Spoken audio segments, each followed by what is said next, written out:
Pada tahun 1985, seorang wanita bernama Julia Kim dari Naju, Korea Selatan, mengklaim mengalami penampakan Bunda Maria. Beberapa tahun sebelumnya, ia menyatakan telah melihat Yesus dengan hati kudusnya yang berdarah, meminta pertobatan umat manusia. Kemudian ia mengaku patung Bunda Maria, miliknya, mulai menangis air mata, bahkan darah. Julia, seorang Protestan yang menjadi Katolik, mengklaim telah sembuh secara ajaib dari kanker stadium akhir. Kisah ini dengan cepat menyebar dan menarik perhatian ribuan orang. Sebagian mulai menyebut patung itu sebagai Bunda Maria dari Naju, dan tempat tersebut berkembang menjadi lokasi ziarah yang ramai. Namun Keuskupan Agung Gwangju yang memiliki yurisdiksi atas wilayah itu menanggapi dengan penuh kehati-hatian. Penyelidikan resmi dilakukan, dan pada tahun 1998, setelah berkonsultasi dengan Kongregasi Ajaran Iman, Uskup Agung Victorious Yoon menyampaikan status Naju sebagai non-constat de supernaturalitate, belum dapat dipastikan berasal dari Tuhan. Ia menegaskan bahwa menganggap peristiwa itu sebagai hal supranatural merupakan tindakan yang dapat merusak kesatuan iman gereja. Tahun 2001 dan 2005, Keuskupan mengeluarkan surat peringatan agar imam, religius, dan umat tidak mempromosikan devosi terhadap penampakan tersebut. 21 Januari 2008, Uskup Agung Andreas Choi Chang-mo mengeluarkan dekret yang melarang keras perayaan sakramen dan kegiatan liturgis apapun di tempat itu tanpa izin. Ia menegaskan siapapun yang melanggar, baik dengan memimpin maupun mengikuti, akan dikenai ekskomunikasi otomatis. Di tahun 2022,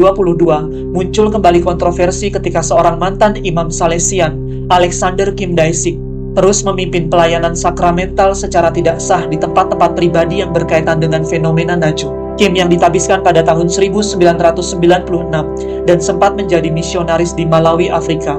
Setelah kembali ke Korea pada tahun 2020, ia mulai mempromosikan devosi kepada penampakan Naju. Karena tindakan tersebut, pemimpin umum Serikat Salesian, Pater Angel Fernandez, secara resmi mengeluarkan Kim dari tarekat religius pada 22 Oktober 2022. Dalam pernyataan terbarunya, Keuskupan Agung Gwangju kembali memperingatkan umat Katolik agar tidak terlibat dalam devosi yang belum diakui ini. Namun gereja juga tidak melarang doa pribadi dan ziarah pribadi selama tidak disertai promosi seolah-olah penampakan itu telah diakui.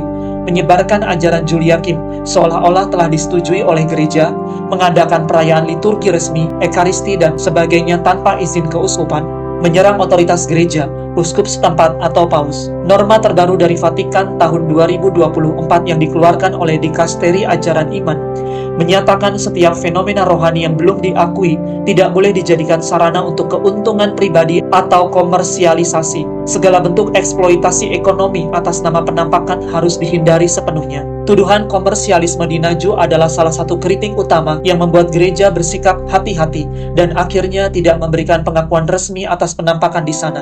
Komersialisme di sini mengacu pada penjualan barang-barang rohani dalam jumlah besar, rosario, minyak, gambar, air, DVD, distribusi minuman atau minyak berkat yang diklaim memiliki kekuatan ilahi, promosi kunjungan ziarah secara besar-besaran yang melibatkan biaya tinggi, acara ziarah yang terlihat seperti paket wisata rohani ketimbang kegiatan devosi sederhana, pengumpulan dana yang tidak transparan dan digunakan untuk pengembangan fasilitas pribadi atau organisasi non di bawah otoritas resmi gereja. Keuskupan Agung Gwangju memberi pernyataan, kegiatan ini berpotensi menyesatkan umat beriman dan menimbulkan kesan bahwa mukjizat bisa dikomersialkan atau diperjualbelikan. Dalam seluruh proses ini, gereja sangat menekankan pentingnya ketaatan. Ketaatan bukanlah bentuk kelemahan, melainkan ekspresi kasih dan kerendahan hati di hadapan Allah dan otoritas gereja. Para kudus menunjukkan teladan nyata dalam hal ini. Santo Padre Pio meskipun mengalami banyak mukjizat, dengan taat menjalani larangan Vatikan untuk tidak merayakan ekaristi secara publik. Ia berkata,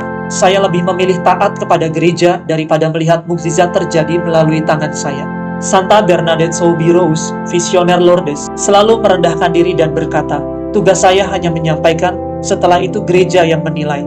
Demikian juga Santa Teresa dari Avila, seorang mistikus besar, menulis, "Jika penglihatan saya tidak sesuai dengan ajaran gereja, maka saya lebih memilih untuk tidak percaya pada penglihatan itu."